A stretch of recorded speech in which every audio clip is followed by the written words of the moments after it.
Hi guys, welcome to my channel, The Golden Cruiser. I'm Cindy, and today we're going to talk about how to be among one of the first passengers to board that cruise ship.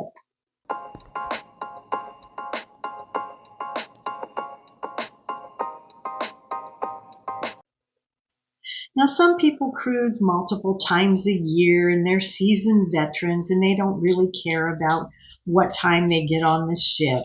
But in other cases, people like me, who's really excited to get on that cruise ship, or first time cruisers that want to get on there and see what it's all about, they like to be the first ones on there.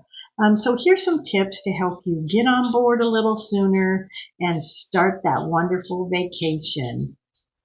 The first tip would be to check in online as early as possible. Now, most of the cruise lines have a check-in time about 2 months prior to your actual cruise. I know my check-in time is this month, later in the month, for our cruise in May. So the check-in time for us is about midnight, or about 12:01 a.m. and that is Eastern time. Now they're usually always Eastern time, but you need to make sure and check into that. So I'm in Pacific time, so I'll be able to check in at 9 p.m., which I'm glad of that. I don't have to wait up till midnight.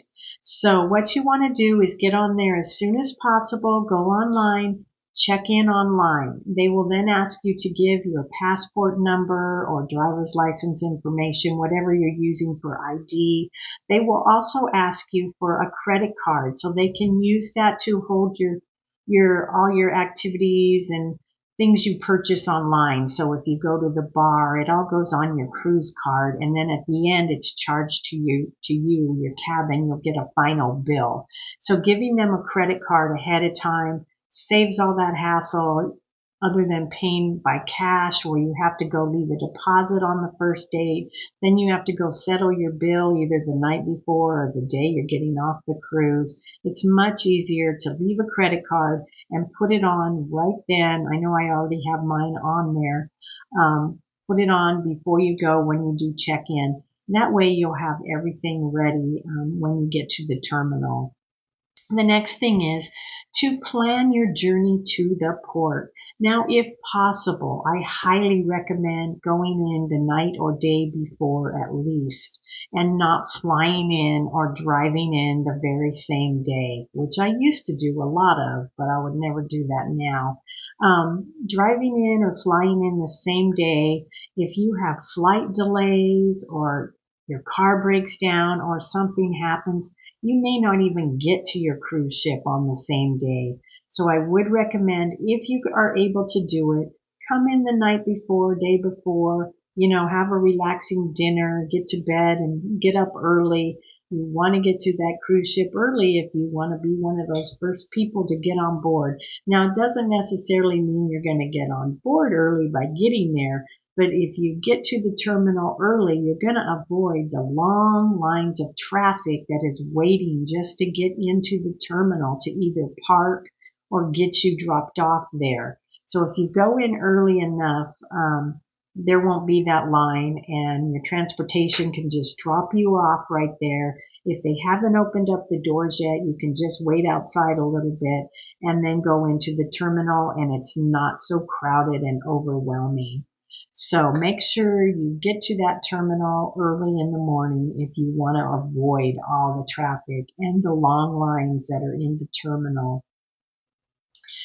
Keep everything ready with you. So make sure you have your passport, your IDs, birth certificates, whatever you're going to need, boarding pass to get on that ship. Make sure you have it readily available. I keep ours all in one little folder I bought, and I keep it in my purse. I just pull it out. It's all right there. It's ready to hand to them instead of digging around looking for it, saying, where did I put that? Or maybe you accidentally put it in one of your suitcases, which is now getting boarded on the ship, and that would be a big mess. So make sure you have that on you, ready to pull off and give to them.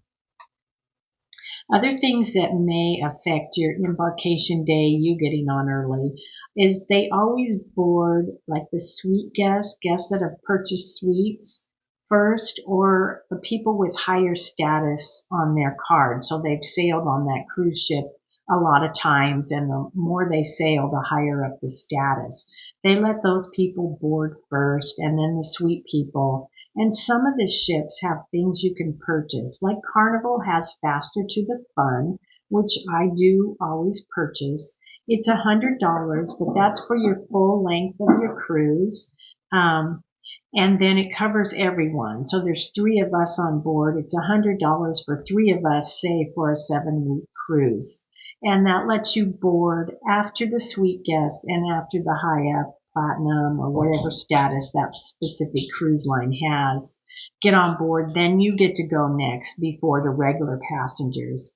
It also has other perks too, so that you can get onto it, get off the boat, like on tender boats sooner and things like that. So I find it for myself, for us, it's worth to purchase that through Carnival.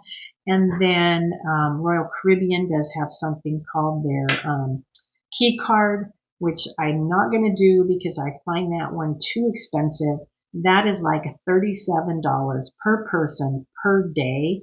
So there's three of us on there, and that's just not worth it to get on maybe a little bit earlier on the ship, and then they have like a meal for you when you get on the ship ready.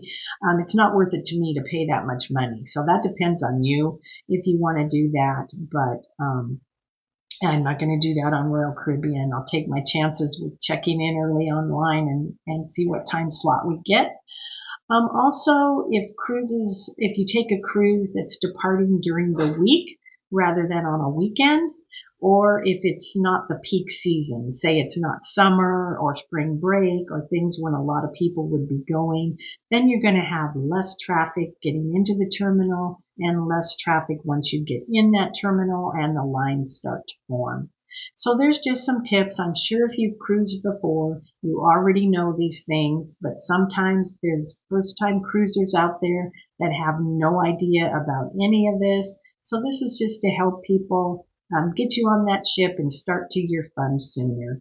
So I want to thank you for stopping by today. If you like this video, please give it a thumbs up, a like, and please subscribe to my channel. It only takes you a minute, and it really helps me a lot to grow my channel, and I do appreciate it. So thanks for coming by today. I hope to see you all real soon on my next video on the Golden Cruiser. So bye for now. Have a wonderful day.